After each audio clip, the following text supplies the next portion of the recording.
Hey, what's up, everybody? So, I just wanted to come on here real quick before we get into the episode and let you guys know that there was this weird thing that ended up happening with my audio. Don't ask me how it happened because I have no idea. But for the first minute and a half and the last 7 minutes, for whatever reason, I had this weird auto tune echoey thing going on. Have no clue what ended up happening during my recording session, but it is what it is. I asked my tech guy, which is my husband, to see if he can fix it for me during the editing process, and he has no idea how to fix it either. So we're just going to roll with the punches this month, and hopefully I get it fixed for next month and we don't have this problem anymore. Maybe I just need a new mic, who knows? But I still hope you guys enjoyed the episode. I'm sorry about this weird tech thing that ended up happening, but hopefully I get it resolved and we can have a nice, non auto tuned, echoey episode next month. Okay, see you guys.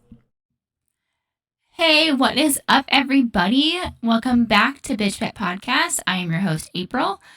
I really hope that next month doesn't bring another sickness because me and my husband both got sick again this month. So if you also got sick again, hopefully you're feeling a lot better because fuck that. But my husband hates when we get sick because he always gets it first. And then he has it for a week or two. And then he gives it to me. And then I'm sick for 3 to 5 days. And he gets mad. But in his defense, so we've coined the term that I honey badger, which is, if you don't know, honey badgers, they can get bit by a king cobra or a very venomous snake. And instead of dying, they just go to sleep for a very long period of time. And then they wake up and they're fine. So they just sleep off the effects of the venom.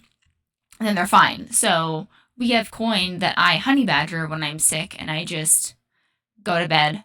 I just sleep all the time and then I feel better. But yeah, just sickness is not fun. So that could just be over it and just be done, because I don't get sick very often. So the fact that I've gotten sick twice in just this year is obnoxious. So that could just be over for the rest of the year. That'd be greatly appreciated.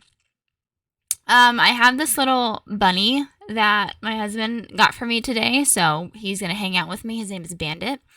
And which is a really cute story because he went out and he did some errands, comes home, gets me Bandit, and then gets me some sweet treats, which I greatly appreciate. And he was like, yeah, I was just having a really good day. And so I just thought to myself that I need to get my wife something because she deserves to have a good day too. So thanks, babe. Appreciate it. Shout out to my husband. To everybody out there, don't settle because that shit's awesome and it's out there for you and you can have it. This is kind of going to be a bit of a life update, I guess, or just very short recent reflection because me and my husband both finally got jobs. So we're super excited about that. I just been kind of thinking about the past 5 months or so with us being unemployed and just I'm kind of proud of myself for how I've handled it and how I've kind of managed to keep both me and my husband in a somewhat positive mindset throughout it because I've had periods where I don't have a job before, but granted, those periods I was living with my dad, so I didn't have to worry about rent and food and making sure all the bills get paid because he would just pay for all those bills. So I just had to worry about my phone and my car insurance and stuff like that. So with this being forced upon us, I wasn't too worried from the get-go. Well, that's a lie, because obviously I did an episode about me experiencing anxiety seriously for the first time. But after we got some unemployment coming in and we got money coming in some aspect, I was like, okay, we're going to be fine.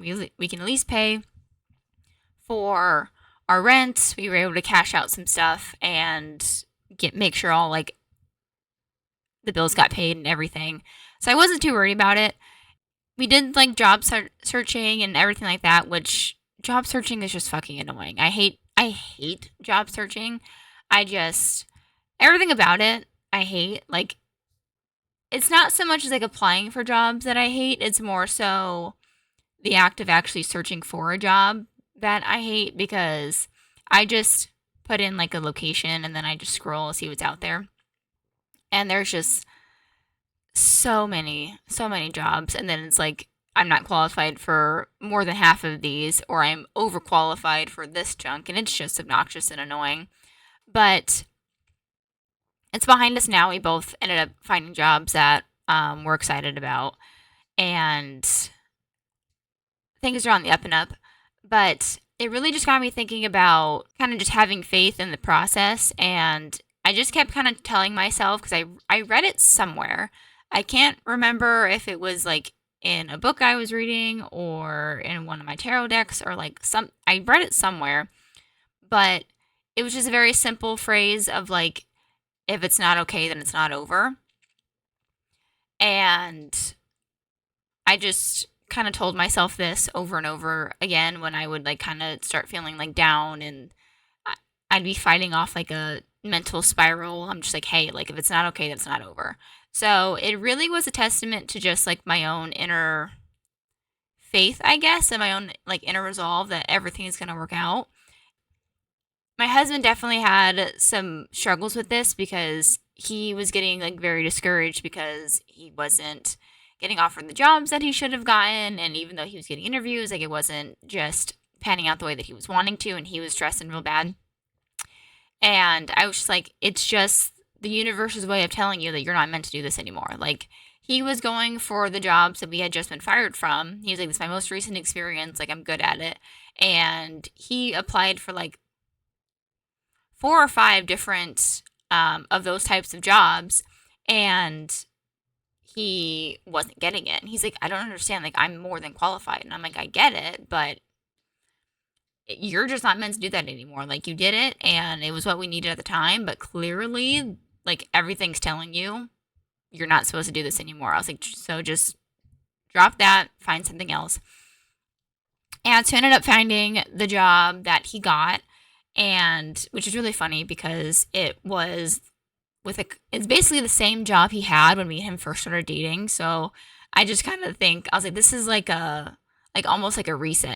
I just thought it was funny that he's going back to a position that he had when we first started dating, and I just find it funny.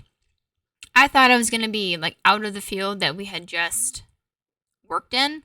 I was kind of done with it. My dad even like asked me months and months ago when we first got fired. He was like, "Do you want to like still like be in that field?" And I was like, "No, not really. Like I'm pretty much like once something screws me over or I'm kind of over it, then I'm just over it." He was like, "Yeah, I get it." And the job I ended up finding is in that same field, but it's just a bit different. So, but it's a lot smaller of a team, and so I'm looking forward to it and hoping that it just all works out. I've had a pretty good feeling about it, so I'm just keeping positive vibes, and stuff like that. My husband also brought up a really good point. I think it was like last week or something. He was like, I feel like this is a testament to our relationship because we've just spent the last 5.5 months stuck in a house together with basically no break. And he goes, and we're still more than okay. And I was like, yeah, that's true. Like, it's a testament to our relationship because most people I feel like can't be with their partner for that long period of time and not have any like any reprieve. And because it's just been me and him in this apartment with the dogs day in and day out and just trying to find things to do throughout the day. And yeah, like there was like some pressure points and stuff like that because obviously conflict's going to happen, especially when you're stuck together, and it just kind of puts us, I don't want to say in a vacuum or a pressure cooker, but it just, you notice a lot of the littler things because you're just with that person all the time. So you notice like different little things and then they just start bugging you. And so then we've had some of that, but it's nothing that ended up escalating or anything like that. But yeah, like I still adore him. He's still my absolute favorite person, obviously, because he does things like this for me randomly, which I very much appreciate.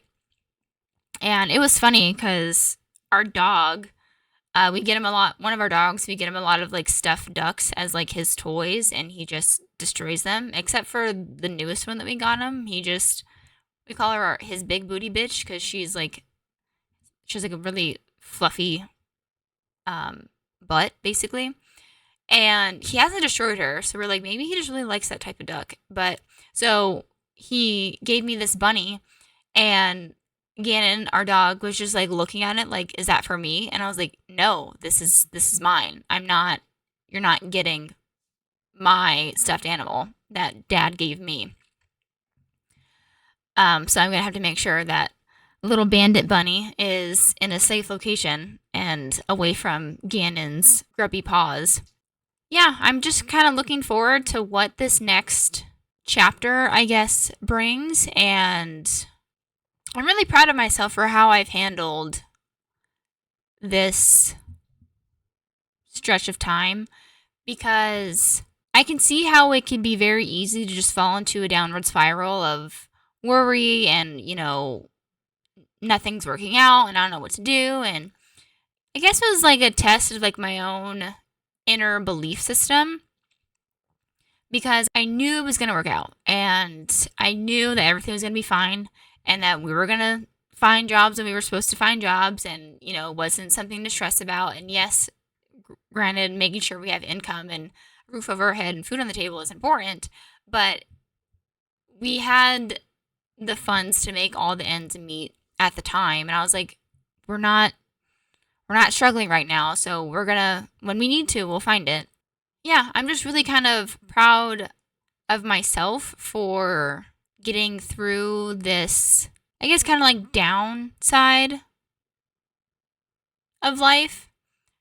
Definitely more of a down than an up, but yeah, I'm proud of how I handled it personally. I'm proud of how me and my husband handled it together as a couple, because yeah, I don't think a lot of people we know could handle just being stuck with their partner for 5.5 months in an apartment together.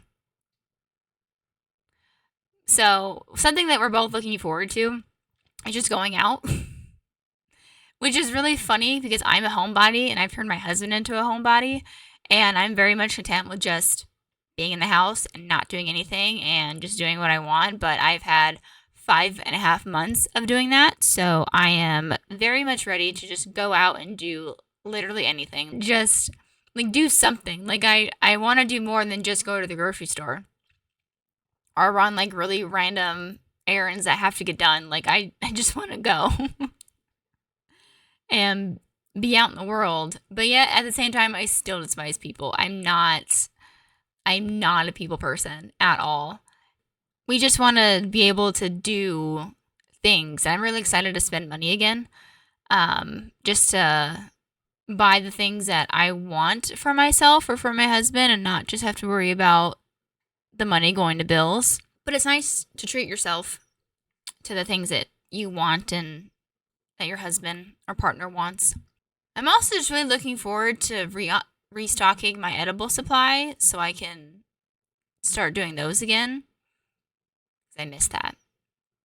Because I have one more, but I've been saving it because some of the jobs that I was applying for they're like, you have to do a drug test. I'm like, I should probably hold off on these until I either know I don't have to take a drug test or I get a job and it's not going to be a problem. So I've just been raw dogging life, I guess. But I feel like I do that anyway because I don't drink caffeine. Like, I don't drink coffee. I don't do a whole lot of energy drinks, especially when I first wake up. I don't smoke cigarettes. I don't do nicotine. I don't drink alcohol. I've drank an alcohol before, but since turning 21, I've tried a bunch of different things, and it's just It's not for me. I'm just such a lightweight also. So like 2 drinks in and I'm like feeling everything. So eh, I can drink, but it's just not something that I would prefer to do. I prefer to get high as opposed to getting drunk because I can get high in the comfort of my own home and then leave and go to like a concert or some other event or whatever and have just a blast, not have to spend any money and have a good time regardless.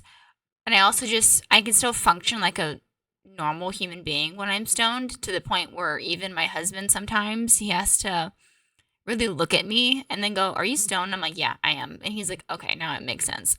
So yeah, I'm looking forward to doing that again.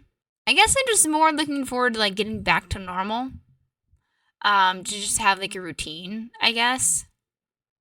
Which now that I'm saying this, so I've bought various amounts of books that I tried to keep myself occupied with, and one of them was a giant astrology textbook, and I also bought a numerology book, and so I was reading through it, and it broke down like the name numbers, which is just you take your entire full legal birth name, and obviously every letter has a numeric value, and then you get all the numeric values, add them all up, and you keep adding them up until you get a single digit number. Or if it's an 11, 22, or 33, those are called master numbers, so they mean like a specific different thing. So funny enough, me and my husband kind of have the same name number, but mine's I think a 4 and his is a 22. But the book that I was reading, she doesn't like something she doesn't believe in master numbers. She just thinks that the master numbers are a high-end version of like 2, 4, and 6. So she just gives like very small, like different characteristics for the master numbers versus like the regular, very in-depth description of like 1 through 9 of those numbers. So we're kind of the same thing, but also not really the same thing. And I was reading the 4 name number and I was like, this don't make sense. And I was like, this isn't really me. And then I read it for my husband. He was like, oh yeah, no, that's me. And he can see the similarities. But just now, as I said, I like to have routine again. One of the things about a 4 was that they like routine and they like lists and stuff. And they like a schedule. And I'm like, okay, maybe it is. Maybe it is just a little bit. But I also just think it's just, I want something to do. And it's not that I have to constantly figure out every second of the day what I'm going to do to occupy myself. Because my husband enjoys video games, and it's not a knock on my husband, but he can just come in and sit at his desk that I'm hijacking for the night and just play video games all day, which totally fine. You do you, boo-boo. But I can't do that. I have played some video games, and I did end up starting a video game that me and him have played before up a while ago, but I have not finished it because that's easily like a 100+ hour game. And I've barely done like the very first thing, but it's just a time commitment. And I just haven't gotten back to it. Like I can play video games, but it's just when the mood strikes me and I'm like, you know what? Want to play a video game today, and then I'll do it, and then I'll do it for a couple days. I'm like, okay, I'm over it, and then I need something else. And I like to read, but I also like devour books. Like I just started a book yesterday, and I already finished it yesterday. Which reminds me of when I used to be at home. I used to live with my dad, and one of the reasons I love physical copies of books, not just because I support physical copies of books, but also I just really enjoyed the shock on his face when he would go to bed and I'd be reading a book on the couch, and then he would come downstairs the next morning or like at some point the next day and I'd be reading a different book, and he'd just be like, are you reading a different book? And I'm like, yeah. He goes, you already just finished that book? And I go, yeah, I did. And he goes, oh my God. So I did thoroughly enjoy the shock on his face where he could just visually see how much I can read or how fast I can read a book. And I do still appreciate that with my husband, because when we lived in our other apartment, his desk was in the living room, so if I was reading and he was gaming, we were just still in the same room, which also, fun fact, is why he bought me this chair, so I can sit in the corner and read while he plays video games, because he just enjoys my company. Again, never settle. Yeah, and there would be times where I would just be reading a physical book, and he'll just look up at me, and he's like, "Are you almost done with that?" And I would look, and I'm like, "Yeah." He goes, "You just started that like yesterday or like earlier today." And I'm like, "Your point?"